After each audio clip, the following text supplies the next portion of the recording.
నమస్తే, welcome to cube TV. నేను గిరిజ. విశ్వవసునామ సంవత్సరంలో ద్వాదశ రాశుల వాళ్ళకి ఏ విధంగా ఉండబోతోంది, ఎలాంటి పరిహారాలు పాటిస్తే మంచిది, ఈ విషయాలన్నీ తెలియచేయడానికి వాళ్ళ మనతో పాటు ఉన్నారు ప్రముఖ జ్యోతిష పండితులు గోనుగుంట్ల సురేష్ బాబు గారు. సో వారితో మాట్లాడి ద్వాదశ రాశుల వాళ్ళ ఫలితాలు ఎలా ఉన్నాయో తెలుసుకునే ప్రయత్నం చేద్దాం. గురువుగారు నమస్కారం. గిరిజి గారు నమస్కారం అండి. గురుగారు, మిథున రాశి వారికి విశ్వవసునామ సంవత్సరంలో ఏ విధంగా ఉండబోతుంది అంటారు? రాజ్యపూజ్యం, అవమానం, ఖర్చులు, వీటన్నింటి గురించి కూడా ఒకసారి వీక్షకుల కోసం తెలియజేస్తారా? సో మనం మిథున రాశి కనుక చూసుకుంటే ఇందులో ముందు నక్షత్రాలు చూద్దాం. మృగశిర 3-4 పాదాలు, ఆరుద్ర 1-2-3-4 పాదాలు, పునర్వసు 1-2-3 పాదాలు అంతా మనకి మిథున రాశిలో ఉంటాయి. పేరు బలం కనుక మనం చూసుకుంటే ఇందులో కా, కీ, కు, ఖం, జ్ఞ, ఛ, కే, కో, హ అన్న అక్షరాలంతా కూడా మనకి మిథున రాశిలో ఉంటారు. వీళ్ళకి ఆదాయం 14 అండి, వ్యయం 2, రాజ్యపూజ్యం 4, అవమానం 3. సో ఈ ప్రకారం మనం చూసుకుంటే వీళ్ళకి ఎలా ఉందండి? ఆదాయం చాలా ఎక్కువగా ఉంది, రాజ్యపూజ్యం కూడా చాలా ఎక్కువగా ఉంది, వ్యయము చాలా తక్కువగా ఉంది, అవమానం కూడా చాలా తక్కువగా ఉంది. ఒక రకంగా చూసుకుంటే మిథున రాశి వారికి ఈ యాంగిల్స్లో చాలా బాగుంది అని మనం చెప్పుకోవాలి.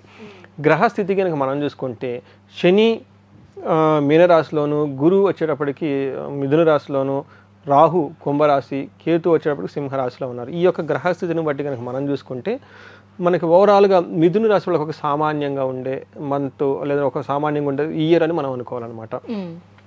మనకేం చెప్తారంటే మేజర్ గ్రహాలు వచ్చేటప్పటికి శని వీళ్ళకి 10వ ఇంట్లో ఉన్నారండి, గురువు ఫస్ట్ హౌస్లో, 9వ ఇంట్లో రాహు, కేతు 3వ ఇంట్లో ఉన్నారు. ఇందులో మనకేం చెప్తారంటే 10వ ఇంట్లో రాహు ఉండటం వల్ల జాబ్ రిలేటెడ్ మ్యాటర్స్లో కొంచెం ఇబ్బంది పడే అవకాశం ఎక్కువగా ఉంటుంది. దారిద్ర్యం, నానా దుఃఖం, పాపం, స్వం అని చెప్తారనమాట. అంటే వీళ్ళకి 9వ ఇంట్లో రాహు ఉండటం వల్ల ఏమవుతుందంటే వీళ్ళ మైండ్ కొంచెం డైవర్ట్గా ఉంటుందండి. అంటే పుణ్యకరాలు కాకుండా చెడ్డ పనులు చేయాలి, చెడుగా చేద్దాము, లేజీగా ఉండటం, ఈ టైప్ నెగిటివ్ సైడ్లో ఎక్కువగా ఉంటుంది. అయితే కేతు 3వ ఇంట్లో ఉండటం వల్ల ధన ప్రవాహం వస్తుంది. గురువు వాళ్ళకి జన్మ రాశిలో ఉండటం వల్ల అంత మంచిది కాదండి, ధనానికి బాగా ఇబ్బంది పడే అవకాశం ఎక్కువగా ఉంటుంది. మనకు సింపుల్గా చెప్పుకుంటే వీళ్ళకి ప్రొఫెషనల్ రిలేటెడ్ మ్యాటర్స్లో శని వల్ల బాగా స్లోగా ఉంటుంది. గురువు జన్మరాశిలో ఉండటం వల్ల ధనానికి కొంచెం ఇబ్బంది పడే అవకాశం ఎక్కువగా ఉంటుంది, జ్ఞానానికి సంబంధించిన విషయాలు ఇబ్బంది పడతారు. రాహు 9వ ఇంట్లో ఉండటం వల్ల వాళ్ళ మైండ్ సెట్ అంతా కొంచెం నెగిటివ్గా వేరే దురలవాట్లకి, వ్యసనాలకి బానిసలు అయ్యి ఎక్కువగా ఉంటుంది. ధర్మ మార్గంలో నడవకుండా అధర్మ మార్గంగా నడవాలన్న థాట్స్ ఎక్కువ ఉంటాయి. ఓకే, అంటే గురు ప్రభావం ఇది అనుకోవచ్చు, రాహు యొక్క ప్రభావం. తర్వాత కేతు వచ్చేటప్పటికి ధన ప్రవాహాన్ని కలిగిస్తూ ఉంటారు అనమాట. ఈ యొక్క కాంబినేషన్ మనం కనుక చూసుకుంటే శని 10th హౌస్లో ఉండటం వల్ల ఏమవుతుంది అంటే వీళ్ళు 10th హౌస్లో శని ఉండటం వల్ల 12వ స్థానాన్ని 7వ స్థానాన్ని చూడటం వల్ల 12వ స్థానంలో ఓవర్ ఎక్స్పెండిచర్, ఖర్చు విపరీతంగా పెట్టేస్తారు. తర్వాత భార్య విషయంలో కొంచెము గొడవలు పట్టడం, తర్వాత తనున్న ప్లేస్లో చేంజెస్ అవ్వటము, తర్వాత వైఫ్కి కొంచెం హెల్త్ కాంప్లికేషన్స్ వచ్చే అవకాశం ఎక్కువగా ఉంటుంది. అంతేకాకుండా 10వ ఇంట్లో శని ఉండటం వల్ల ఏం చెప్తారంటే వ్యకులం శోక సంతాప పాపముద్యోగ్న విఘ్నహం కృష్యాది సర్వ విఘ్నం చ. అంటే లేదని కనుక పని చేస్తే ప్రొఫెషనల్ మ్యాటర్స్లో విఘ్నాలు ఉంటాయి, ఆటంకాలు ఉంటాయి. సో శని 10th హౌస్లో ప్రొఫెషనల్ రిలేటెడ్ మ్యాటర్స్లో ఇబ్బందులు కలిగిస్తారు, అది వెరీ క్లీన్. రెండోది పాపముద్యోగ విఘ్నహం. అంటే ఏమవుతుంది, వ్యకులం చాలా బాధపడుతూ ఉంటారు, అయ్యో నేను తప్పు చేశాను, తప్పు గిల్టీగా ఫీల్ అవుతూ ఉంటారు వీళ్ళు. అంతేకాకుండా శోక సంతాపం, శోకం పడుతూ ఉంటారు. వీళ్ళ చుట్టూ ఉన్న వాళ్ళకి ఏదో చెడు ప్రవాహం జరగటం వల్ల వీళ్ళకి బాగానే ఉంటుంది, బట్ వీళ్ళ దగ్గర వాళ్ళకి ఇబ్బందులు పడటం వీళ్ళు వాటికి సంతాపం, సింపతి చూపిస్తూ ఉంటారంట. పాపం ఉద్యోగం, చెడ్డ పాలన చేయాలన్న ఆలోచన ఎక్కువ ఉంటుంది వీళ్ళకి. సో నెగటివ్ థాట్స్, పాపకృత్యాలు చేయాలి కరెక్ట్గా చెప్పాలంటే ఈ థాట్స్ ఎక్కువగా ఉంటాయి. ఫస్ట్ హౌస్లో అగైన్ గురువు ఉండటం వల్ల ఇది మంచి ప్లేస్ కాదు వీళ్ళకి. అయితే పుత్రుల విషయంలో పిలిగ్రిమేజెస్, తీర్థయాత్రలు ఎక్కువగా చేస్తూ ఉంటారు. రాహు ఉన్నా కానీ అక్కడ వాటి గురు దృష్టి ఉండటంతో గురు చండాల యోగం అంటారు. ఒక రకంగా చూస్తే మనకి 50-50 అని చెప్పుకోవాలన్నమాట.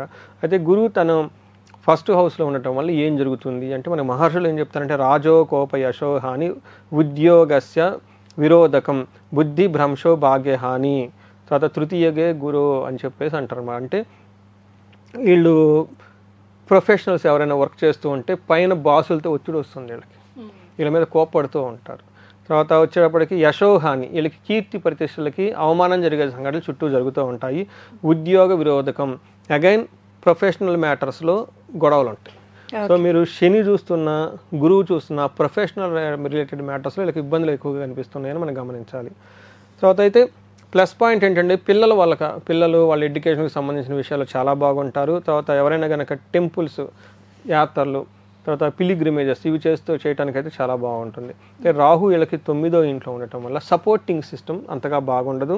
అంతేకాకుండా ప్రయాణాలు కనుక ఎక్కువగా చేస్తూ ఉంటే ఇబ్బందులు పడుతూ ఉంటారు. ఎందుకంటే 9th హౌస్ వచ్చేటప్పుడు లాంగ్ జర్నీస్, ఫారిన్ కంట్రీ వెళ్ళాలనుకున్నా ఇలాంటి వాటిలో ఇబ్బందులు పడుతూ ఉంటారు అనమాట. అంతేకాని సపోర్టింగ్ సిస్టమ్, ఇంటర్నెట్, మొబైల్స్, తర్వాత కంప్యూటర్స్, లైక్ వైఫైస్, గ్యాడ్జెట్స్ వీటికి సంబంధించిన విషయాల్లో కొంచెం ఇబ్బంది పడేసి వీటికి ఎలక్ట్రికల్ గూడ్స్ సంబంధించిన విషయాలకు సపోర్ట్ లేకుండా ఇబ్బంది పడే అవకాశం ఎక్కువగా ఉందండి. ఇది మనకి బ్రీఫ్గా ఈ రాశి వాళ్ళకి ఎలా ఉందో మనం చూసుకోవచ్చు. ఓకే గురుగారు, అయితే మరి మిథున రాశి వాళ్ళు ఏ ఏ విషయాల్లో జాగ్రత్త పడాల్సి ఉంటుందంటారు? అండ్ అలాగే ఎలాంటి పరిహారాలు ఈ విశ్వవసునామ సంవత్సరంలో పాటిస్తే వారి సమస్యల నుండి బయటపడే అవకాశం ఉంటుందంటారు గురుగారు? వీళ్ళకి ఎక్కువగా పరిహారాలు చూసుకోవాల్సిన గ్రహం ఏదైనా ఉంటే కనుకంటే గురువు అండి. ఎందుకంటే శని ఉండటం వల్ల ఆటంకాలు వస్తాయి కానీ ఓవరాల్గా వర్క్ చేస్తారు. బట్ ఈ గురువు వచ్చేటప్పటికి నానా దుఃఖం, చాలా విషయాల్లో ఇబ్బంది పెడుతూ ఉంటారు. కాబట్టి వీళ్ళు గురువుకి సంబంధించిన గురువారాలు కొంచెం నిష్ఠగా ఉండటము, గురువు వీళ్ళకి టీచింగ్ విద్య నేర్పిన వాళ్ళు కానీ గురువులకు కానీ వీళ్ళు వెళ్ళిపోయేసి వాళ్ళకి పాదాభివందనం చేయటం, వాళ్ళకి చెప్పులు స్లిప్పర్స్ లాంటి దానం చేయటం. మనకి గుంటూరు దగ్గర కోటప్పకొండ అని ఉంటుందండి. అక్కడ త్రికోటేశ్వర స్వామి, అక్కడ మేధా దక్షిణామూర్తి అవతారం అనమాట. అక్కడ వీళ్ళు ప్రదక్షిణాలు చేసిన అక్కడ గురువారం బృహస్పతికి హోమం చేస్తారు.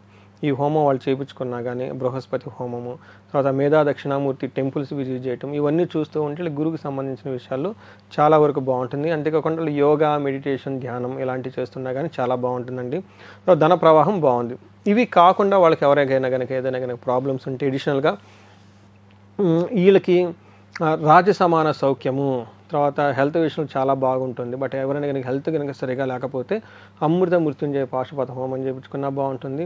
అంటే వీళ్ళకి శత్రువులు కనుక ఎవరైనా కనుక భయపడుతూ శత్రువులకు గురి చేస్తూ ఉంటే వీళ్ళు స్పర్శలింగ దర్శనం అని చెప్పేసి మనకి శ్రీశైలంలో చేసుకొని ఆ తర్వాత మనకి అక్కడ చండీ హోమం కూడా చేస్తూ ఉంటారండి ప్రతిరోజు. ఇట్లా చండీ హోమం చేయించుకున్నా కానీ చాలా వరకు విషయాల్లో ఇలా సపోర్టివ్గా ఉండి బాగుంటుందండి. ఓకే గురుగారు, సో ఓవరాల్గా చూసుకుంటే కొంతవరకు ఒక 50-60% వీళ్ళకి బాగానే ఉంది అనుకోవచ్చు అంటారా గురుగారు? మరి అంటే సామాన్యంగా ఉందండి, పెద్ద హై లెవెల్ ఇబ్బంది పెట్టేది అయితే ఏం లేదు. సో మీరు చెప్పినటువంటి పరిహారం చేసుకుంటే సరిపోతుంది అంటారు? అవునండి.